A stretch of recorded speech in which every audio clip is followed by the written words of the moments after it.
दोस्तों यदि आप गवर्नमेंट जॉब करना चाहते हैं कंप्यूटर ऑपरेटर की पोस्ट पर, तो आपको क्या क्या सीख लेना है, आखिर किन किन विभागों में कंप्यूटर ऑपरेटर की जॉब निकलती है, कौन कौन से ऐसे गवर्नमेंट सेक्टर हैं, कंप्यूटर ऑपरेटर जॉब वर्क हमेशा रहती है। आज हम ऐसे काम बताएंगे जो एक कंप्यूटर ऑपरेटर सरकारी विभाग में करते हैं, कौन कौन से सॉफ्टवेयर यूज करते हैं, क्या क्या उनको करना होता है। तो इस सब को जानने के लिए इस वीडियो में लास्ट तक बने रहिए। पहले बात करते हैं आखिर कंप्यूटर ऑपरेटर की कहाँ कहाँ नियुक्ति होती है। तो यहाँ पर जिला कार्यालय होता है डीसी ऑफिस, वहाँ पर कंप्यूटर ऑपरेटर की हमेशा आवश्यकता होती है, वहाँ पर जॉब निकलती है। फिर पंचायत ब्लॉक कार्यालय होते हैं, नगर निगम होते हैं, वहाँ पर भी जॉब निकलती है कंप्यूटर ऑपरेटर की। पुलिस विभाग में रहती है कंप्यूटर ऑपरेटर की जॉब, शिक्षा विभाग में रहती है कंप्यूटर ऑपरेटर की जॉब, स्वास्थ्य विभाग में कंप्यूटर ऑपरेटर की जॉब रहती है, परिवहन विभाग कह सकते हैं आरटीओ ऑफिस में कंप्यूटर ऑपरेटर की जॉब रहती है, राजस्व विभाग है जैसे कि तहसीलदार, इनमें भी कंप्यूटर ऑपरेटर की जॉब रहती है, रेलवे, बैंक, कोर्ट, इन जगह भी कंप्यूटर ऑपरेटर की जॉब निकलती है गवर्नमेंट सेक्टर में। तो ये वो स्थान है जहाँ पर एक कंप्यूटर ऑपरेटर जॉब कर सकता है,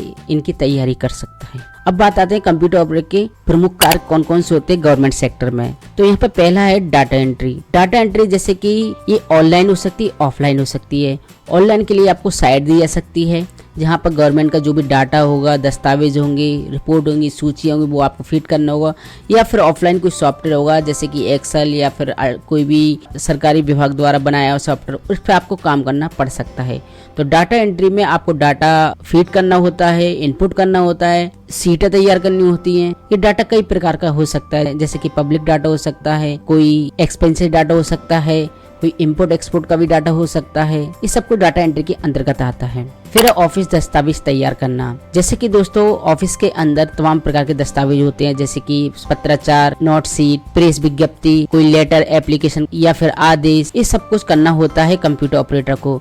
इसके लिए एमएस वर्ड सबसे ज्यादा उपयोग किया जाता है, क्योंकि जितना भी टाइपिंग का काम होता है वो सब ज्यादातर एमएस वर्ड के अंदर ही होता है। तो इसको आपको सीख लेना है। और ऑफिस दस्तावेज कैसे बनाते हैं, कैसे उसकी फॉरवर्डिंग करते हैं, कैसे प्रिंट आउट निकालते हैं, कैसे मेल करते हैं, कैसे पीडीएफ फाइल बनाते हैं, ये सब कुछ आना चाहिए। फास्ट टाइपिंग, तो आपको अगर सरकारी विभाग में जॉब करनी है तो टाइपिंग आपकी फास्ट होनी चाहिए, हिंदी इंग्लिश दोनों पे अच्छी कमांड होना चाहिए। अब जितने भी लेटर एप्लीकेशन बनते हैं, जितने भी नोट शीट, पत्राचार, रिपोर्ट, डाटा एंट्री होती है, वो सब टाइपिंग के द्वारा करनी होती है। अगर आप धीमी टाइपिंग करेंगे तो आप फास्ट काम नहीं कर पाएंगे। साथ ही साथ जब भी आप इंटरव्यू देंगे या कोई एग्जाम देंगे तो वहाँ पर भी फास्ट टाइपिंग की जरूरत होती है।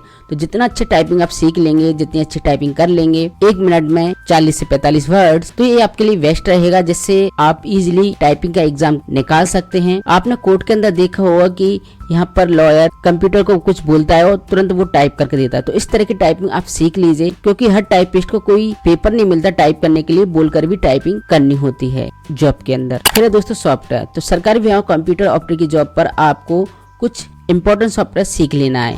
पहला है एमएस वर्ड जो माइक्रोसॉफ्ट ऑफिस का है, फिर एक्सेल एंड साथ में थोड़ा बहुत पावर पॉइंट। एंड इसके साथ साथ आपको ऑपरेटिंग सिस्टम की नॉलेज होना चाहिए, जैसे कि फाइल कैसे बनाते हैं, फोल्डर कैसे बनाते हैं, फोल्डर को सेपरेट कैसे रखते हैं, हार्ड डिस्क क्या होती है, हार्ड डिस्क में डाटा कैसे मैनेज किया जाता है, कैसे फाइलों को व्यवस्थित तरीके से रखा जाता है, गूगल क्रोम क्या है, गूगल क्रोम ब्राउजर को हम कैसे उपयोग करते हैं, क्या है उसकी सेटिंग, प्राइवेसी पॉलिसी क्या है, किस तरह वेबसाइट को सर्च करना है, कहाँ फाइल डाउनलोड होती है, इंटरनेट से जब भी कोई फाइल डाउनलोड करेंगे, ये सब कुछ आपको सीख लेनी है। इन सॉफ्टवेयर पर काम आना चाहिए। साथ ही साथ आपको सोशल मीडिया चैनल की भी नॉलेज होना चाहिए। आजकल गवर्नमेंट वहाँ भी एक्टिव ज्यादा रहती है, और वेबसाइटों की भी नॉलेज होनी चाहिए, कौन सी लीगल है, कौन सी अच्छी है, कौन सी सिक्योर वेबसाइट है, ये सब कुछ आपको जानकारी ले लेनी है। एंड फाइल रिकॉर्ड और मैनेजमेंट। दोस्तों सरकारी विभाग में दस्तावेज बड़े महत्वपूर्ण होते हैं, तो वहाँ पर आपको फाइलों का रिकॉर्ड करके रखना होगा, मैनेज करके रखना होगा। जब भी कोई लेटर भेज रहे हैं, एप्लीकेशन भेज रहे हैं, तो आपके पास उसकी एक डुप्लीकेट कॉपी भी होना चाहिए, एक डिजिटल फॉर्मेट में एक हार्ड कॉपी भी होना चाहिए। पुराने रिकॉर्ड हैं उनको स्कैन करके रखना है, कोई इंपॉर्टेंट गवर्नमेंट के मेल हैं तो उनका प्रिंट आउट निकाल के रखना है। एंड फोल्डर को इस तरह से सेपरेट करके रखना है, जब भी हम कंप्यूटर लैपटॉप में सर्च करें तो तुरंत हमें डिस्प्ले हो जाए। कोई भी आधिकारिक लेटर, एप्लीकेशन, फाइल कुछ भी मांगे या फोल्डर मांगे तो तुरंत आपको प्रोवाइड कराना है। तो ये सब फाइल और रिकॉर्ड मैनेजमेंट के अंतर्गत आ जाएगा। फिर दोस्तों मेल और कम्युनिकेशन के कार्य। दोस्तों जब आप सरकारी विभाग में जॉब करेंगे तो आपको ईमेल की नॉलेज होनी चाहिए।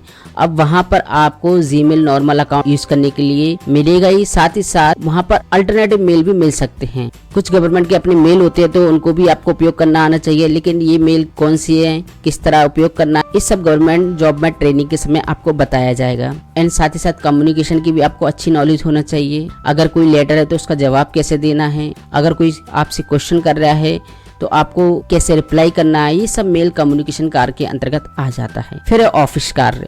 दोस्तों ऑफिस कार्य के अंदर आपको जो भी काम करेंगे उसकी मासिक साप्ताहिक रिपोर्ट तैयार करनी है। एंड विभाग से संबंधित जो खर्चे हैं एंड यहाँ पर कोई लेन देन है तो उनका रिकॉर्ड तैयार कर रखना है।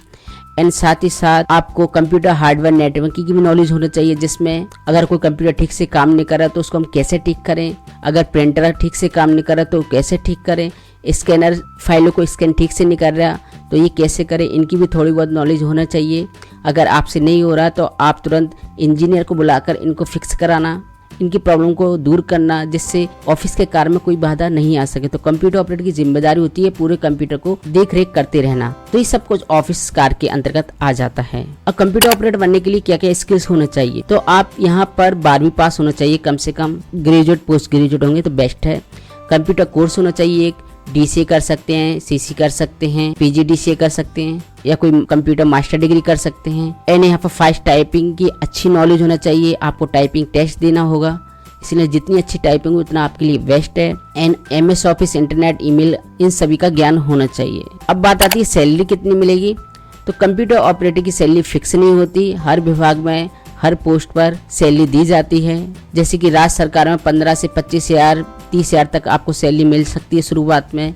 केंद्र सरकार में यानी सेंट्रल गवर्नमेंट में जॉब करते हैं 25 से 40,000 तक मिल सकती है। और भी ऐसे सेक्टर है जो 50 से 60,000 कंप्यूटर ऑपरेटर की जॉब पर देते हैं। ये सब अलग अलग पोस्ट, अलग अलग विभाग, अलग अलग स्थान पर तय होती है। तो ये होते हैं कंप्यूटर ऑपरेटर काम सरकारी विभाग में। आशा करते वीडियो काफी हेल्पफुल लगा दोस्तों। इसी तरह की और कंप्यूटर टेक रिलेटेड वीडियो के लिए हमारे चैनल पर बने रहिए। धन्यवाद।